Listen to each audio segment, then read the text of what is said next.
everyone, welcome back to my channel. My name is Lala. Today I'm going to be discussing what it takes to survive in Tanzania as far as repatriating. Yeah, I've been here for a little over a month now and I love it, and I feel like I can give you guys a little insight on my opinion as far as like surviving here. Because I've personally been going through it the last month, and I'm glad that God pruned me before coming here so that I could brace myself for some of the things. But number one is self-reliance.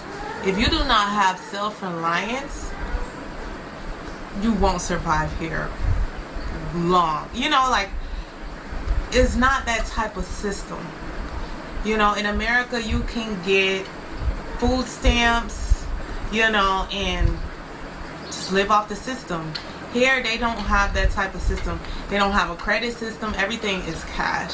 So if you don't have, like, you know, that self-reliance to just go and get it despite a system being there for you, it's not going to work out. You know, it's really not going to work out for you. So if you're, that to me is kind of like codependency. I'm not going to front like I never had food stamps. I had food stamps before, but I decided to get off of it because it can create like a codependency, and that's what I wanted to escape from leaving America. Is, you know, they can make you so dependent on the system that you think, oh, I'm pimping the system, I'm working the system, but you're not. They working you, because if you're dependent on something, you know, you don't have that freedom to say, let me go out here and be self-reliant and see the freedom and the you know, the pros that come with being self-reliant. So my life has forced me to be self-reliant. If anybody knows me, like, I've lost my mom and my dad, so, you know, like, it leads me to be very self-reliant. So it works out for me. But people who are not that way, and, you know, you just want to be dependent on the system, or, you know, you don't know how to make money on your own, like, it just, or just, you know, be there for yourself. Like, it's challenges you'll face here, and, you know, it's people sometimes, if you're the type of person where the information is right there, you can easily Google the information, but you have to ask someone for information that you could easily look for yourself. Is not going to work out for you. Because it's times that people ask me questions, I'm like, that's something you could easily figure out on your own. You could easily do a Google search and the information is right there. But some people refuse to do that work on their own, and that type of personality will not fit here, especially in a country like Tanzania where it's developing. You know, they don't have like a system like Ghana. Or for people who are like that, I would suggest visiting first Ghana or South Africa, you know, or a country like that, because it's more westernized. They have more of a system worked out. But even in those places, you still have to be somewhat self-reliant. So that's the first thing. If you're not self-reliant, it's going to be harder for you. I'm not going to say it wouldn't work, but it would be much harder. So yeah, that's the first thing. Number two, if you lack patience, it's just not going to work. You're going to be super, like, stressed out here, because service is slower in any part of Africa. They do have places that's, you know, a little bit quicker. Like I mentioned, South Africa, I'm sure they have, you know, quicker service because you have more of a Western culture there, you know, that's repatriating there. So yeah, you have countries that's, you know, a little bit quicker. But in Africa, period, the service is slower. Things happen like power outages, the lights cut off, the water can cut off for hours at a time, in certain places days. So if you feel like you will freak out during this type of situations, it's not for you. Because since I've been here, I've had power outages, You know, these are things that I dealt with in Jamaica, so it's not a surprise for me to deal with it, and I'm not a stranger to it. But I've never experienced it in my adult life, and honestly, my patience was tested in Rwanda because it had cut off where I was staying for like, I want to say it had cut off for like 7 hours.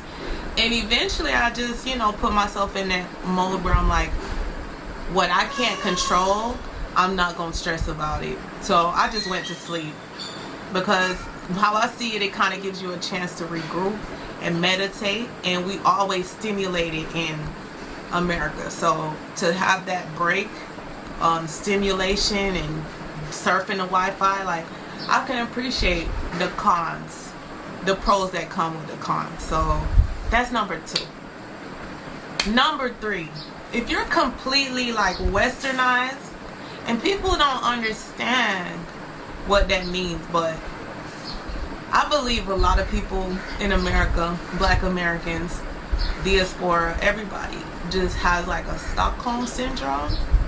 Like, you fall in love with your captors and then you start acting like it. That's what I mean by westernized. If you acting like these Europeans and these people that came and colonized us, you're westernized. Like, picture this: black Americans stolen from Africa, taken there. That's just the same as a kid being kidnapped and put into a family and a system that is foreign from what your roots are.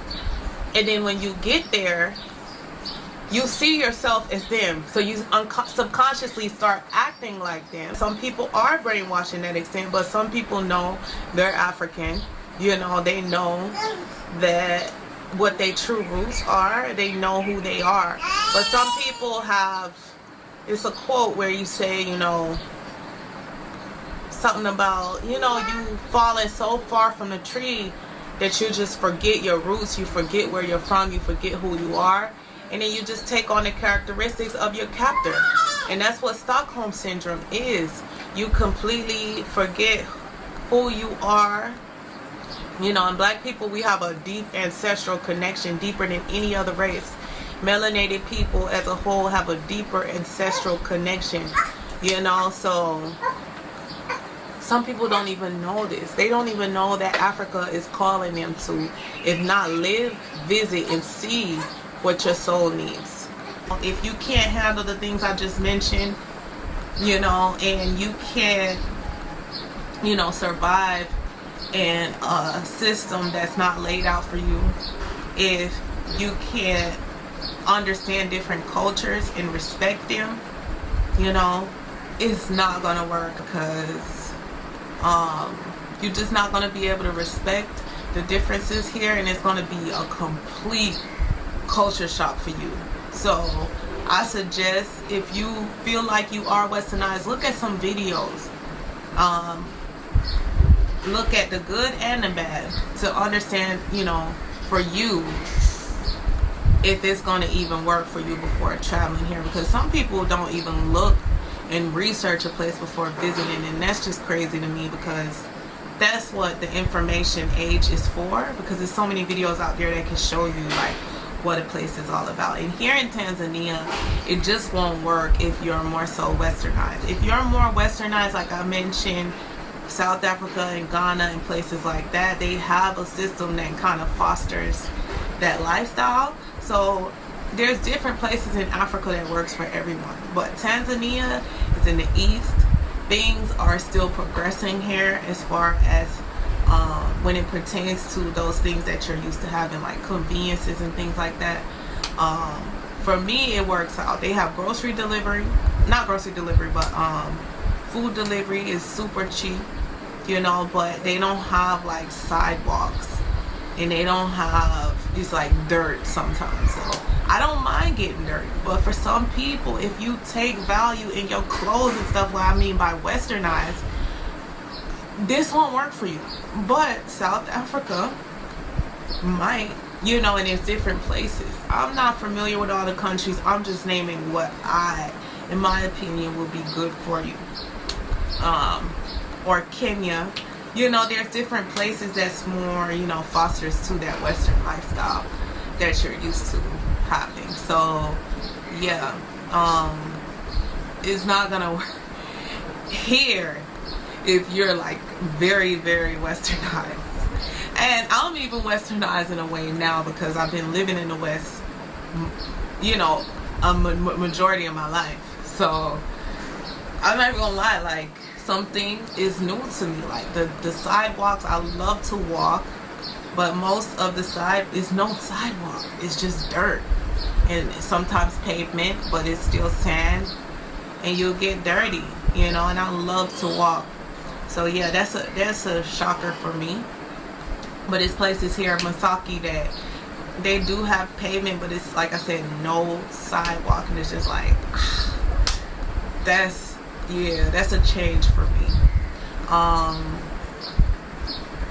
They have certain conveniences, but those countries that I named, the other countries, they have way more conveniences.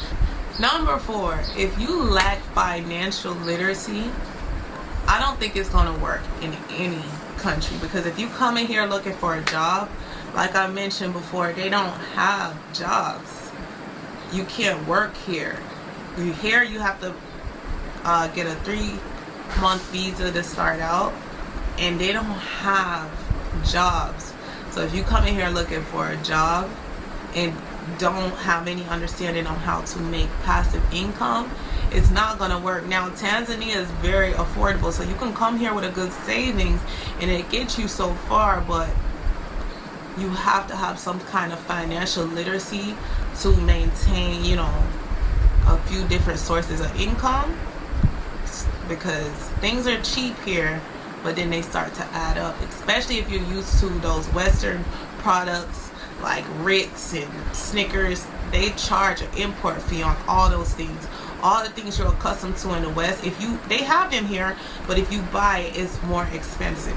So if you're stuck in your ways, money will add up quick. So you have to have financial literacy on how to maintain different sources of income and make it here, and, you know, be able to maintain yourself. This is one of the cheapest countries, like I said, most affordable. So yeah, but Africa will chew you up and spit you out if you don't have income coming in. You have to have that. Last thing, if you're a negative person, it's not gonna work out here, because people are not gonna kiss your butt. They just not gonna, you know, even entertain you, because the spirit of the people here is so pure, and they don't even recognize that kind of energy. So when you come here with that toxic energy and you just complain all the time, or, you know, you feel like the world revolves around you, like nobody's gonna entertain it. Yeah, like, this is not, you know, the West. This is very much on the East. How they do things is, you know, like I said, they're just pure spirited people. Most people are kind to one another, and, you know, it's that sense of unity. You know, they'll treat you as one, but if you come here and think that you're entitled in some way, think again, because it's not gonna happen. And if you're not positive and you can't see the bigger picture, you know, and notice that it's not about you.